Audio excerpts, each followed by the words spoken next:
What's going on, guys? As you can tell by the title of this video, we are going to be going over how to raise your CP in Jujutsu Kaisen Phantom Parade. So a lot of you people are probably here because of the 7-day event where you have to have 27,000 CP to be able to get the guaranteed SSR ticket.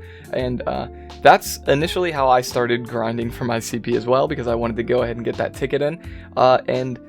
Yeah, I just have a couple ways that are going to help newer players and help maybe you older players that are struggling to get that last 1,000, 2,000 CP. So a lot of people have been making videos about this and they have just kind of been saying the same thing over and over, but I have a couple things that are going to help put you over a CP a little bit more than what they were saying. But yeah, okay, let's go ahead and get into it. So obviously, if you want to see what your CP is, the quickest way is to just jump into a mission.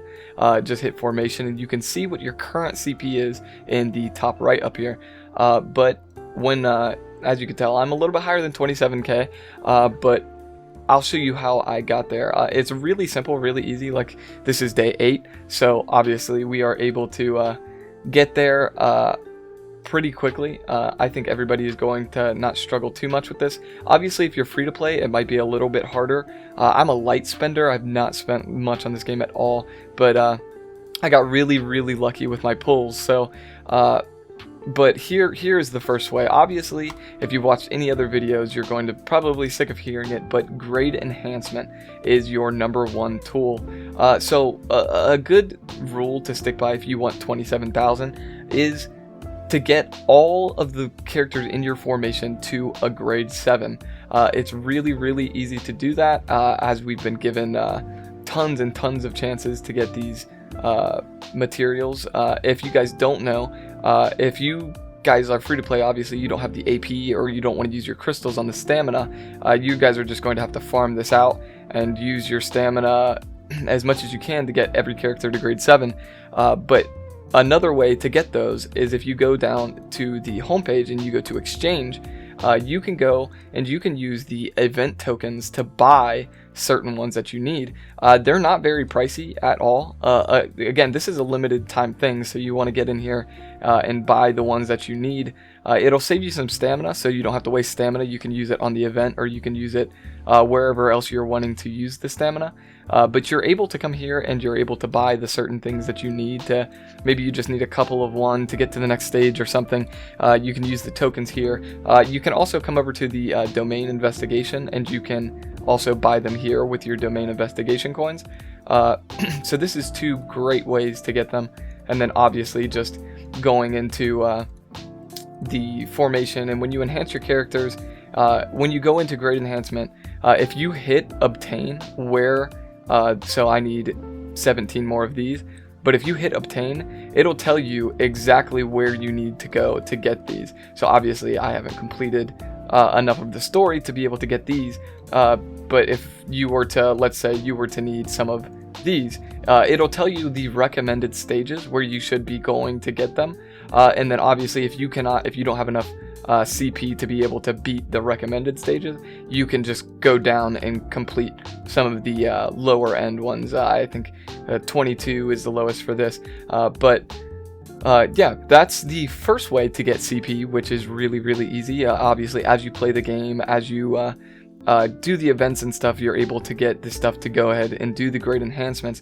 But another thing I want to mention that has helped my CP a lot is pulling on gachas. I know it's tough to hear, but enhancing your character, awakening your character to the next levels give you so much CP because of the amount of skills that they give you. Like, as you can see here, you can see my Gojo. He is at awakening 2, but at the first awakening, it gives you plus 25% on HP, physical technique, and curse technique.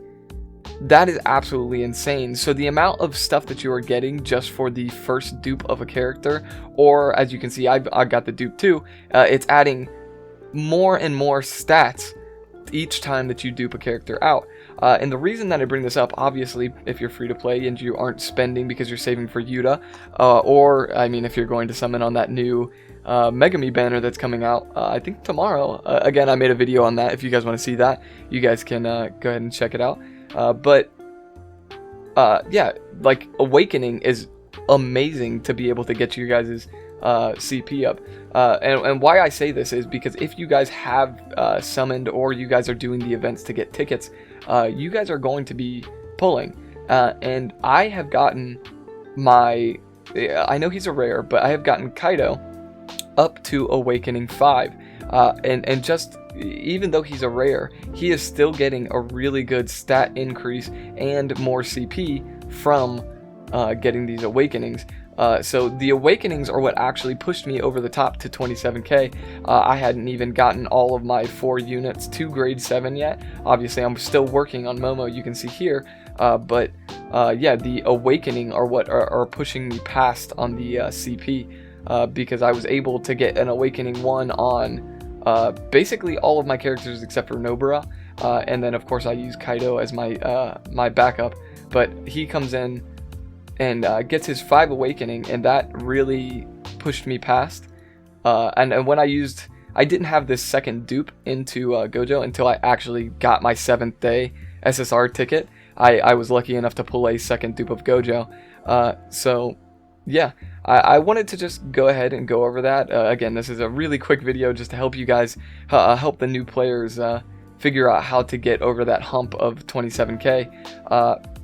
It was just, if we want to do a little recap here, again, just go and get all of your characters to grade 7. Get all of them here, all of these skills unlocked at grade 7 on just the 4 that you are going to be using, and then on your backup as well if you can. But then awakening is also a great way to do it.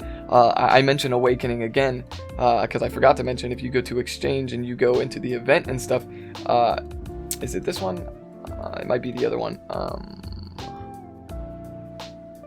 One of the, it's this one. So if you, the domain investigation, not the event, but the domain investigation, you're able to buy a resonant soul shard, and you're able to, we were just given an SSR. If I go into the, is it gifts, claim record? We were just given this resonant soul shard for an SR as well on the 13th. So that is going to push one of your SRs. If you use it to awaken one of your characters, it's going to be able to give you that little bit boost on your CP. And I think it's very important to use these wisely. As you can tell, I've gotten 2 left on these. I haven't put it into anybody yet because I'm just kind of holding on to them for a moment. But if you want to get to that 27k to just be able to get that guaranteed SSR character, then I would just, 1, focus on getting everyone to grade 7 on the enhancement, and then putting awakening into the units that you're actually going to use, and then you should reach it pretty easy. Like I said, this is day 8, and it's I've been able to get there quite easily. I have not struggled that much. I've been using my stamina. Every time I get max stamina, I go back in and I go, and either if I need more enhancements for a character like this, I just go and since I can clear everything, you can just sweep it and then get as many of these as you can to be able to upgrade your character. Yeah, as you can see here, I'll go ahead and do these so you can see the stat increase that you get. It adds up, and then obviously, of course, when you do the grade, you will get to be able to level them up more, and then as you level them up, you're also going to get more CP. So yeah, that is basically it for this video. If you guys enjoyed, please like, comment, and subscribe. Comment anything you guys want to see in the future. I really enjoy making content, especially for games that I really enjoy playing, like Jujutsu Kaisen. So if you guys want to see any content, or you guys have any questions on how I've done anything, or how to get past something, or what I recommend, I would love to make more videos on it. So just comment down below, and I'll get to it. Thank you guys so much.